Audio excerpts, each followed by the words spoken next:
എല്ലാവർക്കും നമസ്കാരം. നമ്മുടെ ചാനലിലേക്ക് എല്ലാവർക്കും സ്വാഗതം. അപ്പോൾ ഇന്ന് ഞാൻ വന്നിട്ടുള്ളത് നല്ലൊരു നെല്ലിക്കച്ചാറിൻ്റെ റെസിപ്പി ആയിട്ടാണ് കേട്ടോ. അതും വളരെ പെട്ടെന്ന് ഒരു 10 മിനിറ്റ് കൊണ്ട് നമുക്ക് തയ്യാറാക്കി എടുക്കാൻ പറ്റും ഈ ഒരു അച്ചാർ. അതിനുവേണ്ടി ഞാനിവിടെ കുറച്ച് നെല്ലിക്ക എടുത്ത് വെച്ചിട്ടുണ്ട്. ഇനി നന്നായിട്ട് വാഷ് ചെയ്തിട്ട് ഇതൊരു 3/4 ഭാഗം വേവിച്ചെടുക്കണം. അതിനുവേണ്ടി ഒരു പാത്രത്തിലേക്ക് വെള്ളം എടുക്കാം. അതിലേക്ക് നമ്മുടെ നെല്ലിക്കയെല്ലാം ചേർത്ത് കൊടുക്കാം. ഇനി അതിലേക്ക് 1/2 ടീസ്പൂൺ മഞ്ഞൾപ്പൊടിയും 1/2 ടീസ്പൂൺ ഉപ്പും ചേർത്ത് കൊടുക്കാം. അത് വേകുന്ന സമയത്ത് നമുക്കൊരു ചട്ടി വെച്ച് കൊടുക്കാം. അതിലേക്ക് 1/2 ടീസ്പൂൺ കടുകിട്ട് വറുത്തെടുക്കണം. കരിഞ്ഞു പോകാതെ വറുത്തെടുക്കാൻ ശ്രദ്ധിക്കണം കേട്ടോ. പെട്ടെന്ന് കടുകൊക്കെ ആയതുകൊണ്ട് പെട്ടെന്ന് കരിഞ്ഞു പോകും. അപ്പോൾ കടുകൊക്കെ ഇവിടെ വറുത്തെടുത്തിട്ടുണ്ടെങ്കിൽ നമുക്ക് 1/2 ടീസ്പൂൺ ഉലുവയും കൂടെ വറുത്തെടുക്കണം. ഈ കടുക് ഉലുവ ഇങ്ങനെ വറുത്തെടുത്ത് പൊടിച്ച് ചേർക്കുമ്പോൾ നല്ലൊരു ടേസ്റ്റായിട്ട് നമ്മുടെ അച്ചാറിന് ഉണ്ടാവുക. അപ്പോൾ ഞങ്ങൾ വീട്ടിലാണെങ്കിലും ഇങ്ങനെ തന്നെയാണ് അച്ചാർ ഉണ്ടാക്കാറുള്ളത്. അപ്പോൾ ഞാനിവിടെ ഉലുവയും വറുത്തെടുത്തിട്ടുണ്ട്. ഈ സമയത്ത് നമ്മുടെ നെല്ലിക്കയൊക്കെ ഇവിടെ വെന്ത് വന്നിട്ടുണ്ട്. കണ്ടില്ലേ, ആ അല്ലിയൊക്കെ വിട്ട് വന്ന്, അതാണ് അതിൻ്റെ ഒരു പാകമേ. ഇനി നമുക്ക് വെള്ളം ഊറ്റിയെടുക്കണം അതിൻ്റെ. ഇനി നമുക്കിതിലേക്ക് കുറച്ച് ഇൻഗ്രീഡിയൻസ് വേണം. ഞാൻ അതിനുവേണ്ടി കുറച്ച് വെളുത്തുള്ളി എടുത്തിട്ടുണ്ട്, ഇഞ്ചി എടുത്തിട്ടുണ്ട്, പച്ചമുളക് എടുത്തിട്ടുണ്ട്, കറിവേപ്പില എടുത്തിട്ടുണ്ട്. അതെല്ലാം ചെറിയ കഷ്ണങ്ങളാക്കി അരിഞ്ഞെടുത്തിട്ടുണ്ട്.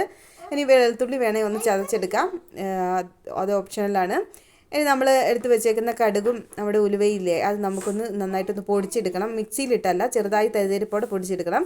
ഇനി ഒരു ചട്ടി വെച്ച് കൊടുക്കാം. അതിലേക്ക് എണ്ണ ചേർത്ത് കൊടുക്കാം. ഞാനിവിടെ വെളിച്ചെണ്ണയാണ് എടുത്തേക്കുന്നത്. നിങ്ങൾക്ക് നല്ലെണ്ണ വേണമെങ്കിലും എടുക്കാം. അപ്പം ഇത് വളരെ പെട്ടെന്ന് കുറച്ചല്ലേ ഉണ്ടാക്കുന്നുണ്ട്, അതുകൊണ്ടാണ് ഞാൻ വെളിച്ചെണ്ണയിൽ എടുക്കുന്നത്. കുറേ അധികം നാളത്തേക്കാണെങ്കിൽ നല്ലെണ്ണയായിരിക്കും നല്ലത്. ഇനി അതിലേക്ക് കറിവേപ്പില ഇട്ട് കൊടുത്തിട്ട് ഇളക്കി കൊടുക്കാം. ഇനി നമ്മൾ അരിഞ്ഞ് വെച്ചിരിക്കുന്ന വെളുത്തുള്ളി ഇട്ട് കൊടുക്കാം.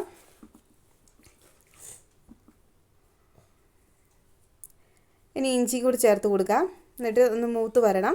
അതൊന്ന് മൂത്ത് വരുമ്പോഴത്തേക്കും ആ വെളുത്തുള്ളി ഇഞ്ചിയൊക്കെ ഒരു സൈഡിലോട്ടാക്കിയിട്ട് അതിലേക്ക് 2 ടേബിൾ സ്പൂൺ കാശ്മീരി മുളക് പൊടി ചേർത്ത് കൊടുക്കാം. ഞാനിവിടെ എരിവുള്ള മുളക് പൊടി ചേർക്കുന്നില്ല, നിങ്ങൾക്ക് വേണമെങ്കിൽ ചേർക്കാം കേട്ടോ. ഇനി നന്നായിട്ടൊന്ന് ആ പൊടിയുടെയൊക്കെ പച്ചമണം മാറുന്നോളം വരെ നന്നായിട്ടൊന്ന് ഇളക്കി കൊടുത്തുകൊണ്ടേയിരിക്കണം. ഇനി അതിലേക്ക് 1/2 ടീസ്പൂൺ പഞ്ചസാരയും കൂടി ചേർക്കാം. അത് ഓപ്ഷണലാണ്, ഒരു ടേസ്റ്റിന് വേണ്ടിയിട്ട് അത് ചേർത്തത് കേട്ടോ. ഇനി നമ്മൾ അരിഞ്ഞ് വെച്ചിരിക്കുന്ന നമ്മുടെ നെല്ലിക്കയില്ലേ, അത് ചേർത്ത് കൊടുക്കാം. നന്നായിട്ടൊന്ന് ഇളക്കി കൊടുക്കുക. കണ്ടില്ലേ, നെല്ലിക്കയൊക്കെ എല്ലാം കറക്റ്റ് പാകത്തിന് വെന്ത് വന്നിട്ടുണ്ട്. അതുകൊണ്ടൊന്നും വെന്തളിഞ്ഞ് പോവുക അങ്ങനെയൊന്നും ചെയ്തിട്ടില്ല. നല്ല ക്ലിയറായിട്ട് നമുക്ക് വെന്ത് കിട്ടിയിട്ടുണ്ട്. നന്നായിട്ടൊന്ന് ഇളക്കി യോജിപ്പിച്ച് കൊടുക്കാം. ഇനി അതിലേക്ക് കുറച്ച് ഉപ്പും കൂടി ചേർത്ത് കൊടുക്കാം. അപ്പോൾ ഇത് വളരെ പെട്ടെന്ന് തയ്യാറാക്കാൻ പറ്റിയൊരു അച്ചാറാണ് കേട്ടോ. ഇനി അതിലേക്ക് നമ്മൾ വറുത്ത് പൊടിച്ച് വെച്ചിരിക്കുന്ന നമ്മുടെ കടുകും ഉലുവയും കൂടി ഇല്ലേ, അതും കൂടി ചേർത്ത് കൊടുത്തിട്ട് നന്നായിട്ടൊന്ന് ഇളക്കി കൊടുക്കാം. അപ്പോൾ ഇത് ഒരുപാട് നാളത്തേക്കൊന്നും ഇരിക്കുകയില്ല, ഒരാഴ്ച വരെ മിനിമം ഇരിക്കും. അപ്പോൾ നമ്മൾ വെളിച്ചെണ്ണയെ മാത്രമല്ല യൂസ് ചെയ്തിട്ടുള്ളൂ, നല്ലെണ്ണയിലല്ല ഉണ്ടാക്കുന്നത്. പെട്ടെന്ന് ഉപയോഗിക്കാൻ വേണ്ടിയിട്ടുള്ളൊരു അച്ചാറാണ് കേട്ടോ. അപ്പോൾ നമ്മുടെ അച്ചാറൊക്കെ ഇവിടെ റെഡി ആയിട്ടുണ്ട്. നല്ല സൂപ്പറായിട്ട് വന്നിട്ടുണ്ട്. ആ കടുകും ഉലുവയൊക്കെ വറുത്ത് പൊടിച്ചിട്ടത് കൊണ്ട് നല്ല ടേസ്റ്റ്, നല്ല മണമൊക്കെയാണ് കേട്ടോ. അപ്പോൾ വളരെ പെട്ടെന്ന് തയ്യാറാക്കാൻ പറ്റി ഈ അച്ചാർ നിങ്ങൾക്ക് ഇഷ്ടപ്പെട്ടെന്ന് വിചാരിക്കുന്നു. ഇഷ്ടപ്പെട്ടാൽ നിങ്ങൾ ലൈക്ക് ചെയ്യണം, ഷെയർ ചെയ്യണം, സബ്സ്ക്രൈബ് ചെയ്യണം. അതുപോലെ വീഡിയോ ആദ്യമായിട്ട് കാണുന്നുള്ളവരുണ്ടെങ്കിൽ ഒന്ന് ഫുള്ള് കണ്ട് സപ്പോർട്ടും കൂടി ചെയ്യണം കേട്ടോ.